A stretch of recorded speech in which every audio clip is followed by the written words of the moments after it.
you excited to work on the GMC? Can you tell me how excited you are? What about you, Nuda? Very excited. Nuda, you too? There you go. So it is early morning, and before it rains this weekend, we're going to pull the motor out of this old GMC pickup. So I'm hoping I don't have to take the hood off to do this, but I'm pretty sure I'm going to. Luckily, most of the stuff has already been taken off by myself and the previous owner. So we have bell housing bolts to take out. We have torque converter bolts, if possible, to remove. The starter needs to come out. The fuel pump needs disconnected, and the lower radiator hose needs disconnected. But other than that, we should be able to get it out. I mean, I really think so. I'm going to try not to remove the hood, but I mean, it's a big enough engine bay. I feel like it can come out, that way. We will see. But yep, this motor is coming out today, and then we're going to take it apart, and we're going to see what was wrong inside of it.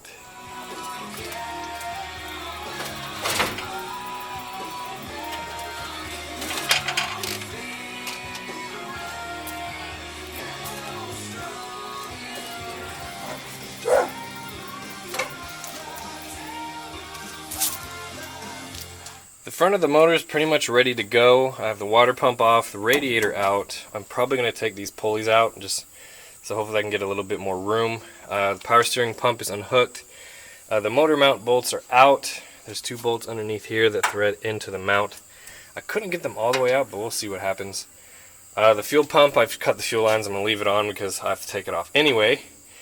And I also got the torque converter bolts out, so that was kind of a headache because, as you saw in the last video, the motor only turns a quarter of the way. So it was a fight, but I got them out without having to remove the starter, without having to remove the oil filter. So those will come out with the motor. All I have left to do now is there are 6 bell housing bolts to go all the way around the back. I'll support the transmission with a jack, and we should be good to go. Well, this oil line, I guess, has to come off, but other than that, we should be good to go. So here's my setup. I have the crane as close as possible to the engine so I can get it as high as possible with hopefully not hitting this and not having to take off the hood. So you guys might be watching this like, oh, this guy's an idiot, but it's worth a try, right? I can always pop it back in and take the hood off. So I have the bell housing bolts out. I have everything undone, so hopefully it should just lift right up. I reuse some head bolts and then put the chain across so that way it's balanced, hopefully. And we'll just lift it out and see what happens. Oh, and then there's all the water coming out of the bag. Gross.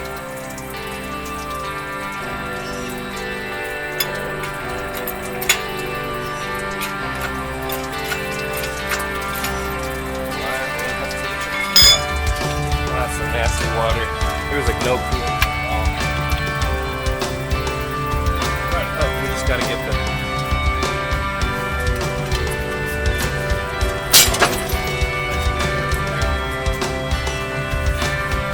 so far my plan is working.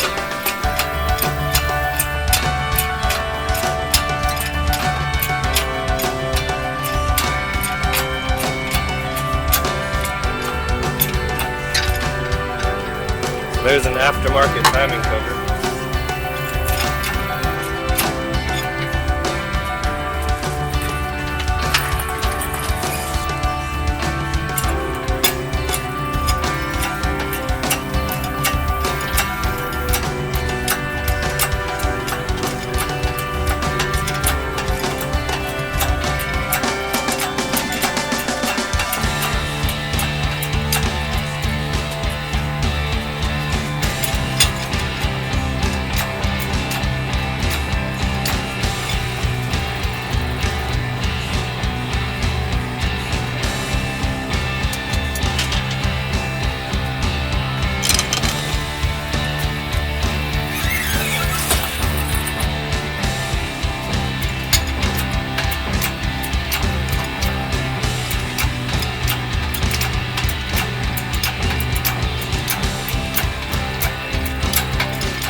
there's your proof. You can get a small block Chevy, at least with the top end off, out of this pickup truck with the hood still on it.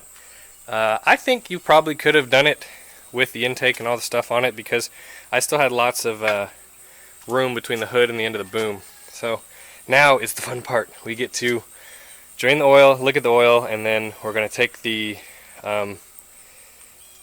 oil pan off, and we're going to look inside this motor and see what was wrong with it. A lot of people said that a mud dauber's nest or a rock was in between the balancer and the water pump pulley, preventing the engine from turning. There was a mud dauber's nest there, but let me show you guys. Look, I can crush this with my hand. These are made from wasps that, I mean, it's dirt. So that's not going to prevent a motor from turning, especially because it was right about here. And so if the motor turned to here and then back and it stopped in both directions, the mud dauber's nest isn't going to stop it from going both, just one. So that's why I'm excited to pull this pan off, because there's got to be some carnage in there. I mean, there's already carnage right there. You can see all the little nicks in the piston wherever that metal piece. There could still be some metal pieces in there. Even the bottom of the piston's all broken. Oh, look at this one. I didn't see this last time. There's 2 broken pistons. Come on, guys. It's not a mud dauber's nest. So let's see what the oil looks like. So this engine sat open for 9 years. So I'm half expecting there to be water in it. So oil floats on top of water. So if what we come out of here first is water, then we know that water did get down in it. I don't think that's the issue, but alright, you see that? How it's light colored? That's water. And then we get some chunk oil. Ooh, sludgy sludge. It's been in there a long time. I'll probably keep the filter on it, just because less of a mess. Well, you know what? I'm gonna be taking the oil pan off anyway, so does it really matter?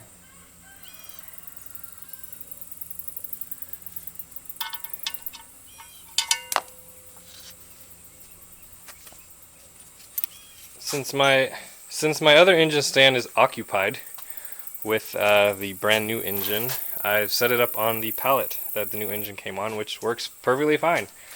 So the plan's going to be, I need to pop off the fuel pump, the motor mounts for the bolts, and the starter, and then once I get that done, I'll be able to pop the oil pan off, and we'll be able to see if and any carnage that's inside this motor. So hopefully there's some good stuff.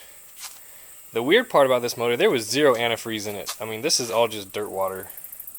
It's kind of amazing what people do or don't do on these trucks.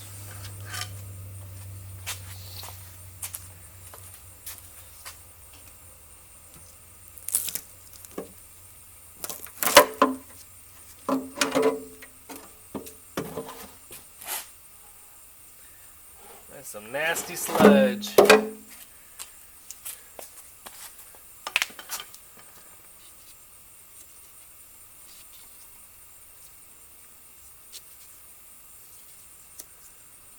Alright, so I don't see anything off the top of my head that looks bad, but it doesn't mean anything.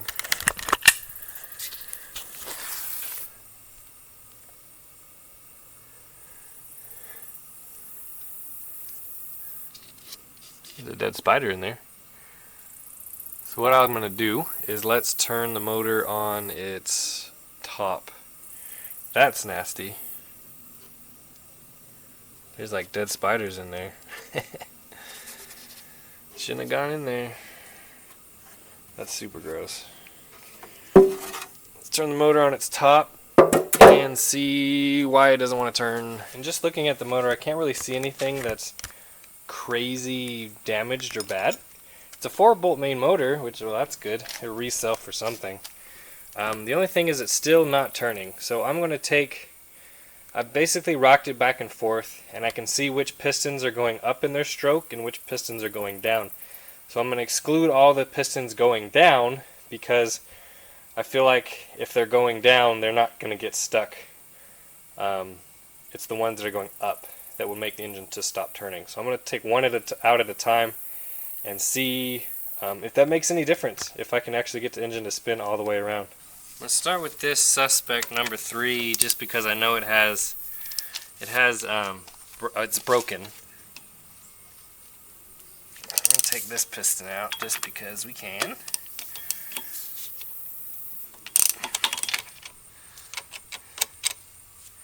Ooh! Not good. Check that out. It's not, I guess I've seen worse, but it's not smooth and shiny. Well, I don't think it's this piston that's stopping everything from turning. Alright, what do we got? We have... It's definitely broken and missing a ring. Check out this. This ring is like cemented in there, and half of it's gone from here all the way to here. So that's fun. Alright. See if it'll turn now. Alright, let's try this. Let's see, it's going down, so the ones that are going down when it gets stuck are that one or that one. Let's see, which one's the other damaged piston? Oh, this one, number 5 looks like.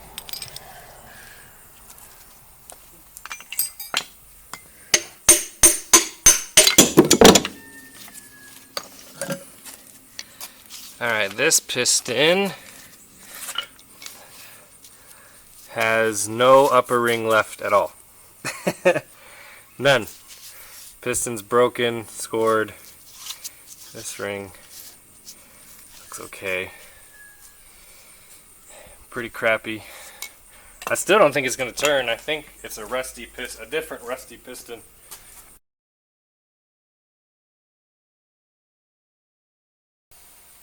So the autopsy is complete. It spilled your guts all over my driveway. So here is what I found. We had 2 broken pistons. We had 2 pistons that were rusty in their bores that didn't want to move, which made everything else want to move. And we have like almost all of the bearings, at least the rod bearings, are scored. And there's a couple that got hot. So let me show you. Here's the broken pistons. So missing the upper ring entirely. This one is missing half of the upper ring and is also broke. This one on the other side actually is missing. The piston didn't break, but the ring broke in half. And then we have a few bearings, let's see if I can find them, that don't look so hot. So almost all of them have this scoring line in them. Kind of see that one right there. More than just engine wear, I feel like that's probably not too good. And there was one that was really ugly.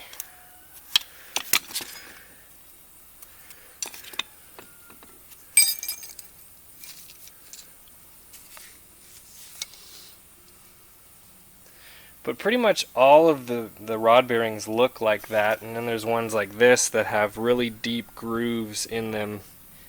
So I don't know if they spun or if they're just worn out. It could be a little bit of both. But no, you can't just throw a piston in it and it's going to be good. Inch of sledge in the bottom, 2 broken pistons, 3 cylinders with broken rings, and 2 stuck cylinders. Guys, it's going to be sold to someone else and they can deal with it.